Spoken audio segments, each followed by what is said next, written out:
Welcome to This Explainer. I'm so glad you're joining us today. You know, if you run a local business or work in a shop, you already know that time is literally money. But maybe even more importantly, time is about clear communication.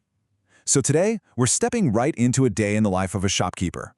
We're going to take everyday English grammar and transform it into highly practical tools you can use the second you step behind that counter. All right, let's dive right in and get your shop running like clockwork. So here's our roadmap for This Explainer. Think of it as your daily business manual. We'll start off by setting the shop clock, and then we'll master those tricky time prepositions. After that, we'll give you your opening hours formula, talk about handling orders and deliveries, and finally we'll wrap the whole shebang up with signs and some golden rules. Let's get to it. All right, part one, setting the shop clock and telling digital time. Picture this. You're walking up to your shop in the morning. You turn the key, flip the lights on, and bam, you are ready for business. The absolute first thing you have to do is communicate the time clearly to anyone walking through those doors. Now, in a busy shop environment, you really don't want complicated phrasing. The absolute easiest and clearest way to do this is the digital method. It's literally just a number plus a number. So 0900, that's simply 9 o'clock, or honestly, just 9. For 10:30, you just say 10:30. 11:15 is 11:15, and 12:45 is 12:45. You know, keeping it crisp and keeping it digital avoids a lot of confusion and definitely keeps that line of customers moving. Now here is an absolutely crucial pro tip for you. Whenever you're stating your shop's hours, you really need to anchor that digital time. Think about the huge difference between we open at 9 a.m. and we close at 8 p.m. Using a.m. for the morning and p.m. for the afternoon or evening is the ultimate way to keep your schedule crystal clear. Never leave your customers guessing. Moving right along to part two. Let's master time prepositions, at, on, and in. Okay, so now that we're completely confident telling the digital time, how do we actually tell customers exactly when specific things are going to happen? Well, these three tiny words, at, on, and in, are basically your secret weapons. They connect your actions to specific times. You use at for specific times. For example, the delivery arrives at 11. Then you use on for days and dates, like we are closed on Sundays. And finally, you use in for months or periods of time. So we have sales in January, or, a shopkeeper favorite, back in 5 minutes. Seriously, memorize these rules, and you're going to sound like a total pro. Part 3. Your opening hours formula. Using from and to. Let's keep moving forward through our imaginary business day here. We know the time, we know the prepositions. But now, how do we lock in and clearly communicate the shop's entire daily schedule?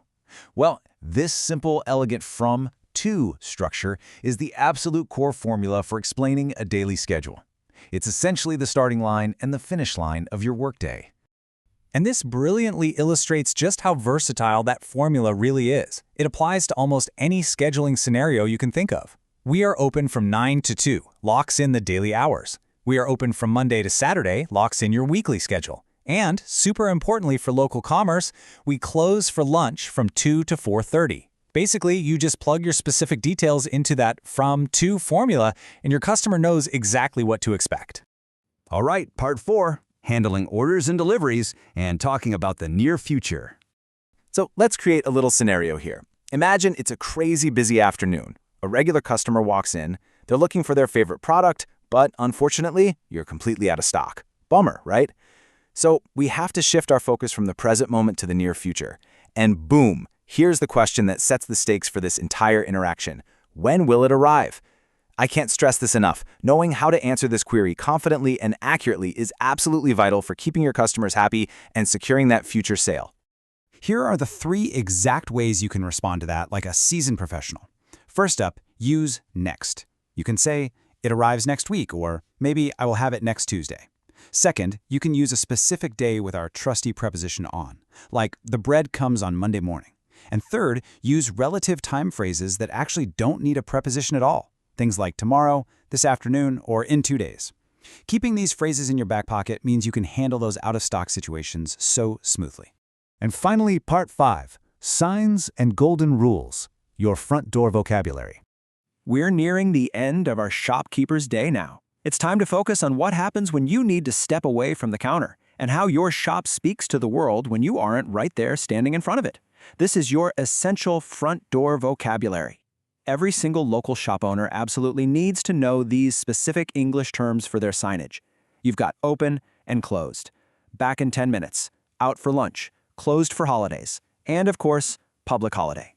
Think of your door sign as your silent employee. You got to make sure it's speaking perfect English.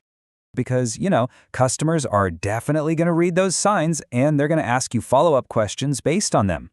They'll ask things like, when do you open? Or are you open on Saturdays?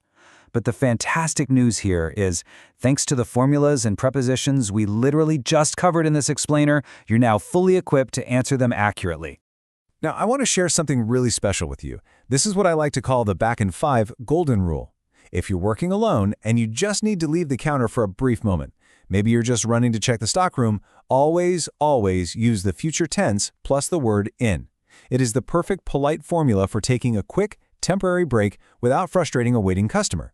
In fact, you should probably just keep this exact phrase top of mind. One moment, please. I'll be right back. If you deliver that with a smile, it's a highly polite, perfectly professional phrase you can use every single day. Or, if we're following our rule, you can just say, I'll be back in 1 minute.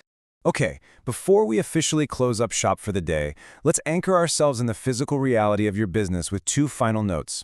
First, a really firm rule. In English, days of the week always start with a capital letter. Actually, scratch that. It's not just a suggestion, it's a rule. It's Monday with a big M, not a small one.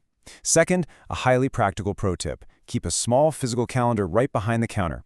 When you're talking to customers about orders and delivery dates using all your new English phrases, you can physically point to the dates. It's a real game changer for building amazing clarity and connection. So, that brings us to our final thought. Just look at what we've covered today. From digital time to prepositions to handling out-of-stock orders like a total pro. The real question is, are you ready to use these tools to master your shop schedule and delight your customers today? Take these formulas, put up those signs, and start speaking with absolute confidence. Thank you so much for joining me on this explainer. Get out there, open up shop, and I'll see you next time.